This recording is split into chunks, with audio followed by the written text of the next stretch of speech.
Olá, que prazer estar com você aqui no nosso Café e Fé. Esse programa tem como finalidade a proclamação do Evangelho, das insondáveis riquezas de Jesus Cristo. E a gente tem uma alegria muito grande de poder participar com você desse momento que a gente trata da pessoa mais importante desse universo, que é o próprio Senhor Jesus Cristo, que tem um nome acima de todo nome. Os links das nossas redes sociais estão aí na tela para que você possa conhecer mais o material, o nosso conteúdo e participar. A gente conta com você como parceiro, como alguém que está aliado em 3 áreas muito importantes: a intercessão, a oração. Nós não podemos funcionar sem os poderes de Deus, sem a força do céu. Então nós pedimos a você para orar por este programa, por este trabalho.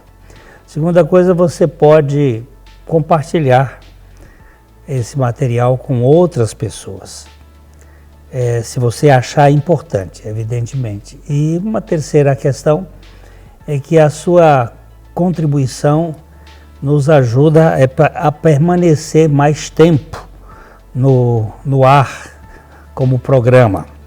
Nós vamos para um pequeno devocional e já a gente volta.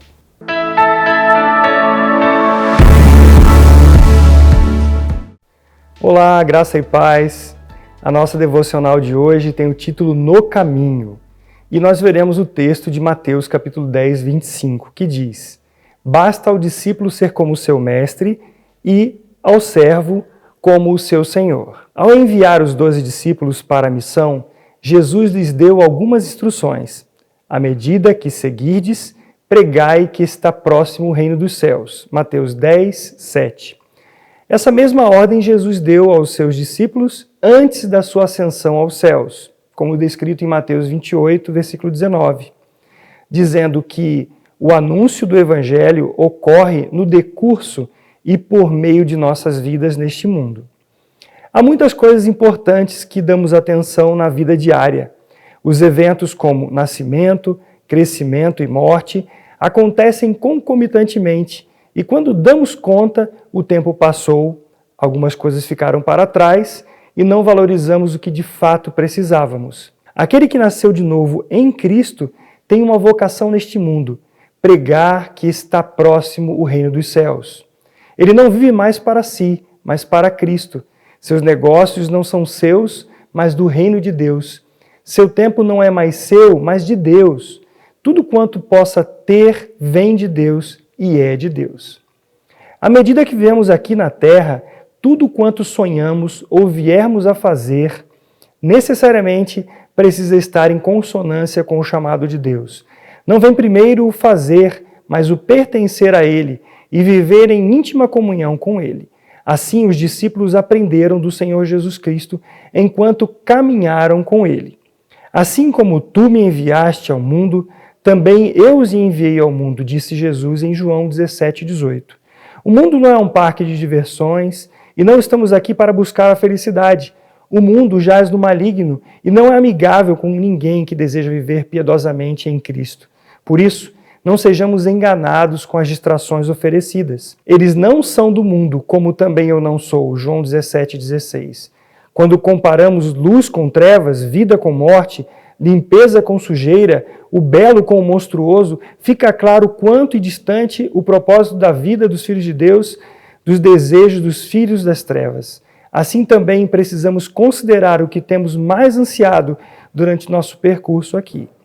O maior contentamento do Filho de Deus está em viver seguramente na vontade boa, perfeita e agradável do Pai.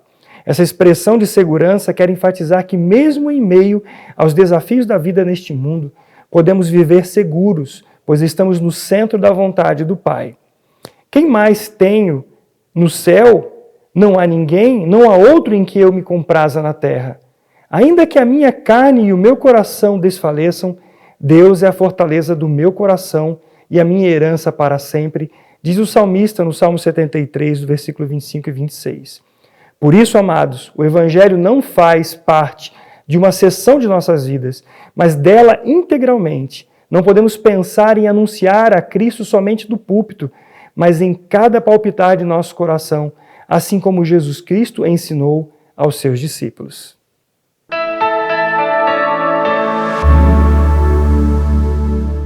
Ótica Higienópolis. Há 35 anos no mercado óptico de Londrina, sempre com novidades em produtos e tecnologia.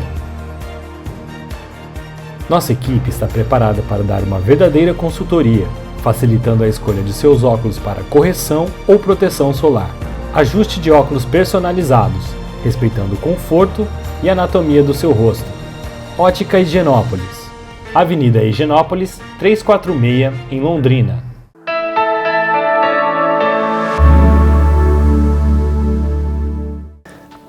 Nós vamos começar uma série sobre a Palavra de Deus, como a comunicação que Deus tem para conosco. Antes de entrarmos nesse primeiro programa, nós vamos orar. Nosso Pai Celestial,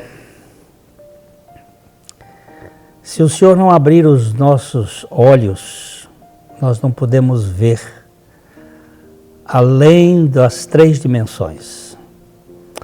Mas nós oramos para que o Teu Espírito nos esclareça, que Ele amplie as nossas mentes e corações e que nós possamos conhecer a grandeza da Tua Palavra.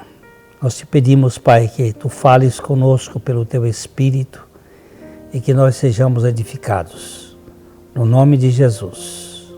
Amém. Então, como eu disse, nós vamos começar falando sobre a Palavra de Deus e a realidade desta palavra para o mundo. Antes de qualquer coisa, o universo, ele foi formado pela Palavra de Deus. Nós lemos em Hebreus, no capítulo 11, versículo 3, pela fé, entendemos que foi o universo formado pela Palavra de Deus, de maneira que o visível veio a existir das coisas que não aparecem. Atrás desta caneca está uma matéria, atrás dessa matéria existem átomos. Atrás desses átomos estão as subpartículas invisíveis e poder. E a palavra de Deus é exatamente a causa não causada que causa todas as outras realidades. E o escritor aos Hebreus, ele vai pontuar muito essa importância. Hoje nós ficamos muito presos ao que as redes sociais falam, ao que os jornais dizem, ao que muitos livros falam, mas toda a nossa linguagem, ela que comunica alguma coisa, ela não opera. A diferença entre a palavra de Deus e a palavra do homem é que a palavra do homem é um veículo de comunicação. Mas a palavra de Deus, além de ser um veículo de comunicação, ela é um instrumento de operação. Ela realiza. Quando Deus disse, haja luz, a luz se manifestou. A criação toda foi feita por meio da palavra. E o universo, ele tem uma linguagem toda especial. O Salmos 19, ele diz que os céus declaram ou proclamam a glória de Deus e o firmamento anuncia as obras das suas mãos. Nós temos aí uma linguagem que é sem palavras e sem fala, mas que ouvimos a sua voz em toda a extensão da terra. Esta é uma linguagem que está mostrando a existência de um Criador. Assim como o Moisés, a estátua célebre de Miguel Ângelo, ela atesta a competência daquele homem fantástico, aquele escultor maravilhoso.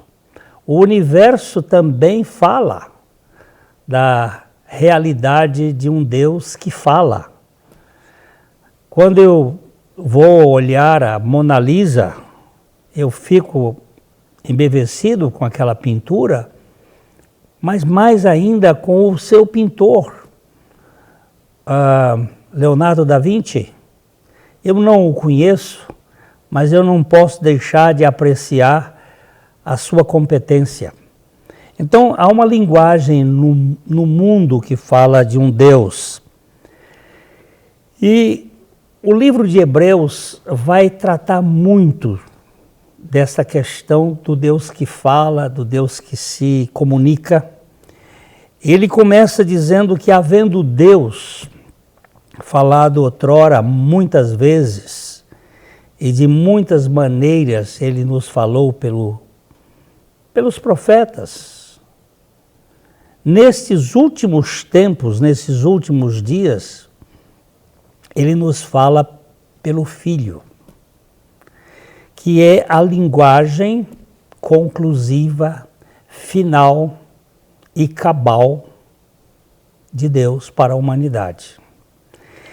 Esta declaração nos faz entender que o Deus que fala conosco, ele fala para poder se revelar de uma dimensão que nós não conhecemos, porque todo o nosso conhecimento, ele parte de 3 dimensões: comprimento, altura e largura.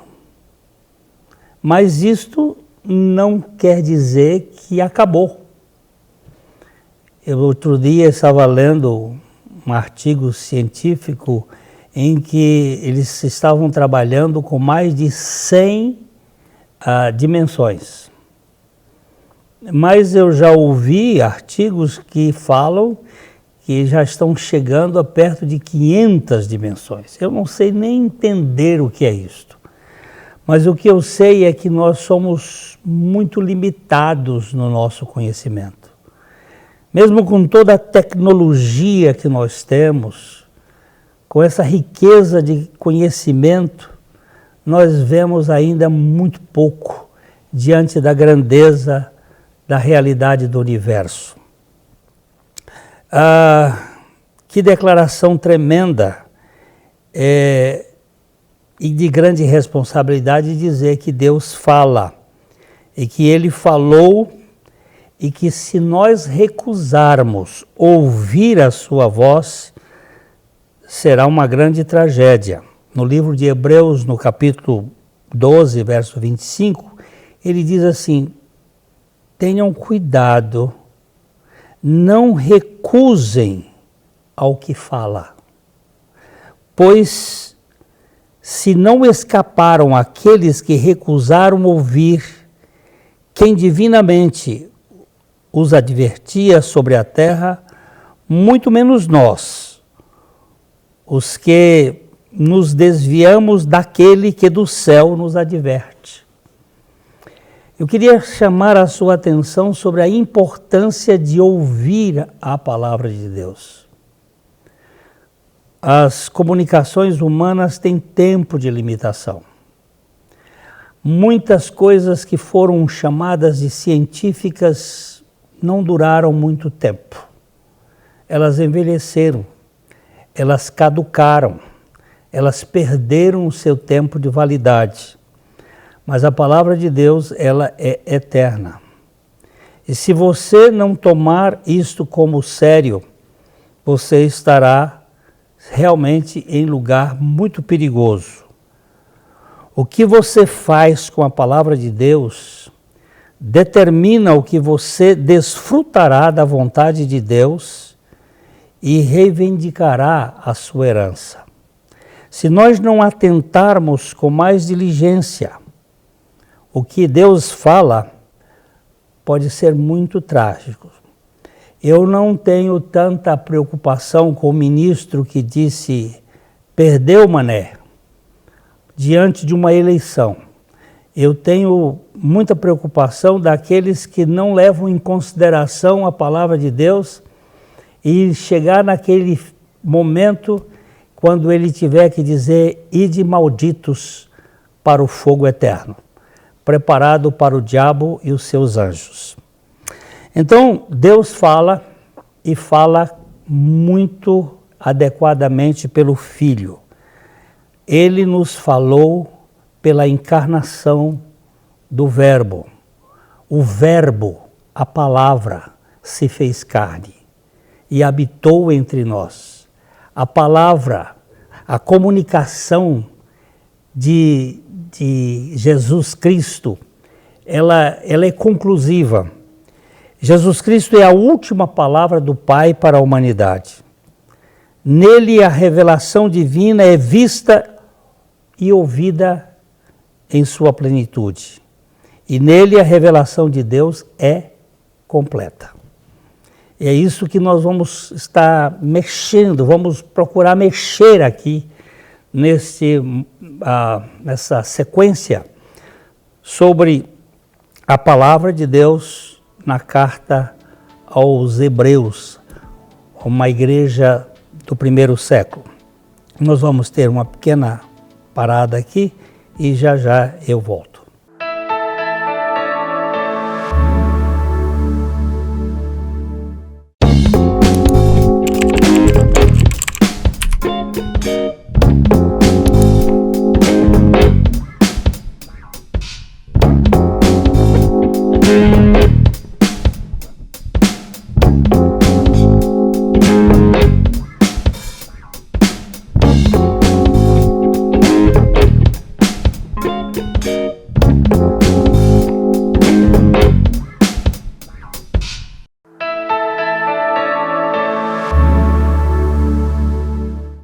Então, nós estamos aqui falando sobre o discurso de Deus para o mundo, para o homem, na pessoa de Jesus Cristo. Quando nós o vemos, nós vemos o Pai. Jesus disse assim: quem vê a mim, vê o Pai. Ele é a exata expressão do ser divino. Por meio de Cristo nós entendemos de onde tudo veio e para onde tudo está indo. O que mantém tudo e por que estamos aqui. Que são aquelas perguntas: quem é Deus? Quem somos nós? Qual é a nossa missão aqui? O que nós estamos fazendo aqui? E para onde nós vamos? Essas são as 4 perguntas existenciais que cada pessoa faz. E ele é a resposta para essas perguntas. Quem é Deus? É a realidade que transcende, mas ele se encarna agora para trazer ao homem a possibilidade do entendimento na terceira dimensão. Já que eu não posso compreender o transcendente, ele se tornou imanente, ele se tornou entre nós. E essa encarnação, ela traz a perfeita realidade de um Deus que se importa com as pessoas. Porque o pecado, ele nos fez muito arrogantes e cheios de nós mesmos, com uma tendência que é chamada de teomania ou onipotência. Nós queremos fazer as coisas por conta própria. E isso tem trazido grande prejuízo da humanidade. Porque quando eu não chego a ser esse top, eu tento eliminar aquele que está acima de mim. Isso gera uma guerra. Isso gera uma pressão muito forte. Então Jesus Cristo, ele é a linguagem de Deus para nos retirar dessa construção semântica absurda do ego. Também entendemos que ele fez todas as coisas, ele sustenta todas as coisas, ele morreu pelos nossos pecados e ele nos fez morrer juntamente com ele para que nós fôssemos libertos da tirania, da nossa onipotência, da nossa egolatria, da nossa mania de querer ser o centro do palco, fazer com que todas as coisas redundem para a nossa vontade. Agora Jesus Cristo está entronizado e ele vai voltar para estabelecer um novo reino, onde não habitará mais o pecado. Isto que temos que ter essa consciência. Havendo Deus falado pelo Filho, a quem constituiu o herdeiro de todas as coisas, ele que sustenta tudo, todo o universo pela palavra do seu poder, depois de ter feito a purificação dos nossos pecados, assentou-se à destra da majestade de Deus. Um Deus que se assenta significa que ele terminou o seu trabalho redentivo. Nós não precisamos fazer mais absolutamente nada em favor da nossa salvação. Um dos conceitos mais preciosos das Escrituras é a palavra graça. Quando Jesus se esvaziou de sua glória, ele desceu até ao nosso patamar cheio de graça e de verdade. Para que, pela sua graça, que significa Deus dando e fazendo tudo a quem não merece coisa alguma, nem tem condições de merecer. Se nós merecêssemos, isto seria um negócio. Mas na graça, que é a forma muito clara que o apóstolo Paulo vai nos dizer, pela graça vocês são salvos por meio da fé. E esta fé não vem de vocês. Ela vem da graça, para que você não se vanglorie, para que você não se orgulhe. Tudo que eu faço sem ser pela graça, eu tenho um certo mérito e eu fico orgulhoso com isso. E orgulho é pecado. Então, como é que pecado vai salvar pecado? Não tem jeito. Então, nós temos que entender que essa linguagem de Jesus é uma linguagem que nos liberta da nossa presunção. Um dia ele vai voltar para buscar os seus. E eu queria saber aqui, você tem certeza do seu novo nascimento em Cristo Jesus? Eu não estou perguntando para você se você é católico, se você é protestante, se você é evangélico, se você tem algum título religioso. Isso aí não é a questão fundamental. Quando Jesus conversava com um mestre religioso, um doutor da lei, chamado Nicodemos fez uma série de elogios a ele, sabendo que ele era de Deus, que ninguém podia fazer os sinais que ele fazia se Deus não estivesse com ele. Jesus não entrou nas milongas de Nicodemos, mas foi direto ao ponto. Disse, na verdade, eu quero te dizer que se alguém não nascer de novo, não pode ver o reino de Deus. Não é aqui uma questão de cultura religiosa, de acadêmico, não é uma questão teológica, não é uma questão de vida moral, é uma questão de novo nascimento, ou seja, o nascimento do alto. E Jesus vai explicar para ele que o que é nascido da carne é carne. E o que é nascido do Espírito é Espírito. Então todos nós nascemos neste mundo da carne, dos nossos pais, mas precisamos nascer do alto. Se nós não nascermos do alto, nós não podemos entrar no reino de Deus. Foi isso que Jesus quis dizer. E o Nicodemos ficou muito perturbado com essa conversa e disse, mas como é que pode ser isso? Será que eu tenho que voltar ao ventre da minha mãe e retornar de novo? E Jesus foi dizer claramente que não é assim, que o novo nascimento é um nascimento do alto. E ele explicou de uma maneira muito clara, dizendo que o vento sopra, e ninguém sabe de onde ele vem nem para onde ele vai, assim todo aquele que é nascido do alto. E ele usa uma figura que eu quero deixar com você aqui, que ele diz assim como Moisés levantou a serpente no deserto, assim importa que o Filho do Homem seja levantado, para que todo que nele crê não pereça, mas tenha vida eterna.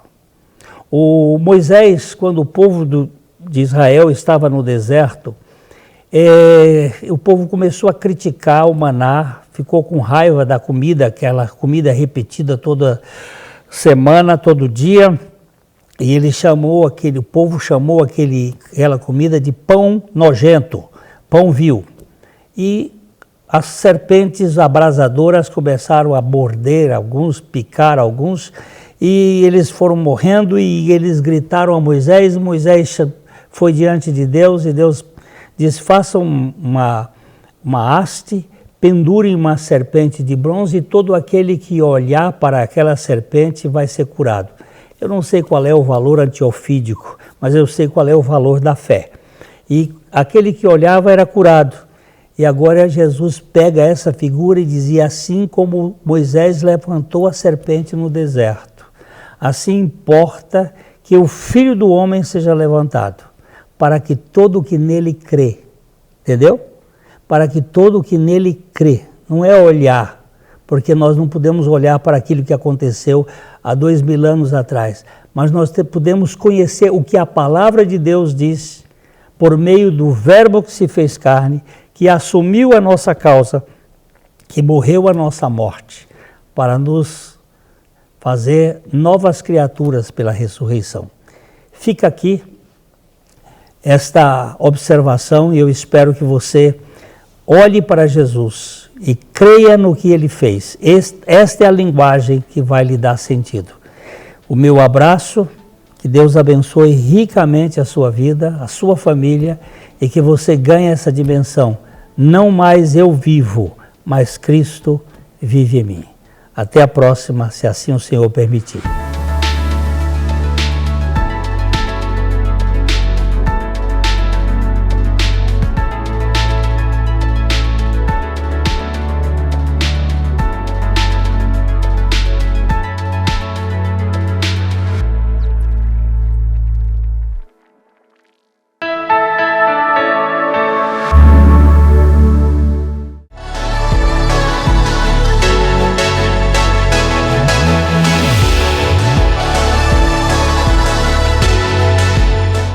Olá, eu quero lembrar você do nosso cafezinho de final de semana aqui na TV Taraubá, onde nós estaremos conversando um pouco sobre a Palavra de Deus e a sua influência nas nossas vidas.